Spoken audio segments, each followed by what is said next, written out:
This is the Simpit. I'm your host, Sean Cole, and today I'm going to take a first look. I don't even want to call it a first look. This is a first glance at The Crew by Ubisoft, and this comes from E3 2014. Now, The Crew is another one of these arcade game meets simulation. There is a ton of emphasis on graphics and incredible car modeling.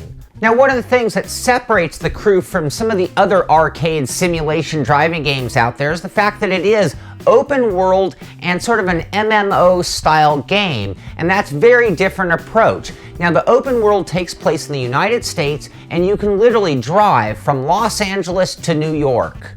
And you can actually make that run in about 3 hours of continuous driving, and they have day to night transitions, which is going to give you the right amount of timing in that 3 hours for the full run from New York to LA or LA to New York.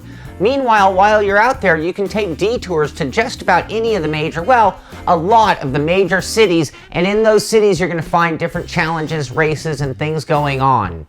And it is through that world map that you actually would enter multiplayer races. So there is no joining a lobby like normal or most of the other racing titles, especially on the console out there. So you're driving around in this open terrain, you go to a city, you can find events, and right there on the spot get into those events with no change of screens, no menus or anything like that. Another thing that makes The Crew very unique. Now, if you take the single player version of the game and you go head on right at it, it's going to take you about 20 hours to finish. But if you add to that the multiplayer aspects of The Crew, the ability to just drive all over, join a race right there, all sorts of different types of competitions, it really is endless. At E3, I was able to try out The Crew in single-player mode using a SimCraft full-motion simulator, a Thrustmaster T500 wheel with the GTE add-on rim. Now, the guys at SimCraft warned me they had all of the motion parameters turned up all of the way, giving the most carnival or roller coaster type effect. So they even told me if they're setting it up for me, they would have turned it a lot lower for my racing enjoyment. Now, for the purposes of E3, it was a little of that shock and awe. So this thing was moving all over the place as I did one of their single player missions, which had a lot of off-road racing. In that test, I was running in a Porsche Cayman. It was so modded out that I couldn't even recognize its make. The rig was running in triple screens on the PC version and was playing very crisply. However, the over-the-top motion of the sim even made the visibility tricky at times. In this mission, I was pursuing a heavily modded Ford Raptor truck in a game of tag or hit and run.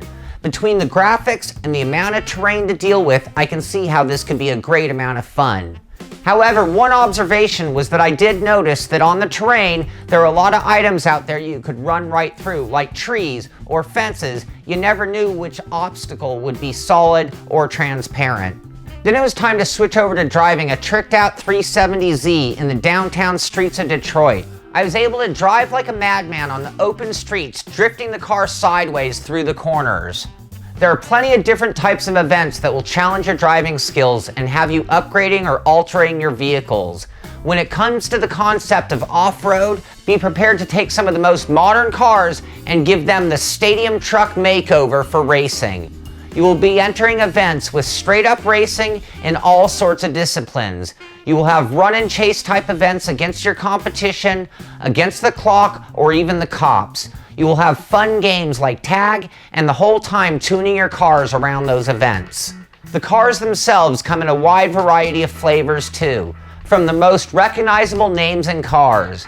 However, when you get done tuning them, you wouldn't even know what they started out as they got the Road Warrior style makeover into an off-road beast or anything in between. The other feature of the game that was being shown at E3 was the team function of the multiplayer. You had 2 banks of 4 players competing against each other.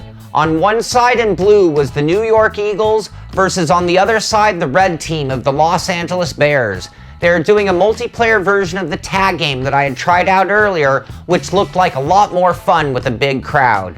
After trying out The Crew, after watching people at E3 also playing The Crew, it was obvious to me that what Ubisoft had done was made a game that was built around fun. They took a lot of the simulation aspects that we respect, quality car modeling, certain aspects of the driving model or physics even, and then rolled it into a game that was really about joining friends, racing, smashing it up, and just again, having fun. And that's something that you gotta respect. This is the kind of game that a lot of newbies, a lot of new gamers are gonna gravitate to for those aspects, and then they're gonna start to see some of the simulation that's underneath it that's gonna let them appreciate some of the more serious driving games that we all play.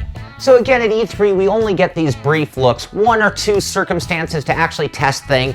Maybe you're doing it on a gamepad or a motion simulator that is so over the top, it's hard to really feel the physics or know what you're getting a taste of. So what we will look forward to is more coverage of The Crew. It's due out in November on the Xbox One, the PS4, and the PC. We're gonna get a copy, we'll do a review, we'll do some first looks, and we'll get to really get a taste of what it has inside of it. I hope you've enjoyed what we had so far. This is the Simpit. I'm Sean Cole, and I'll see you on the track.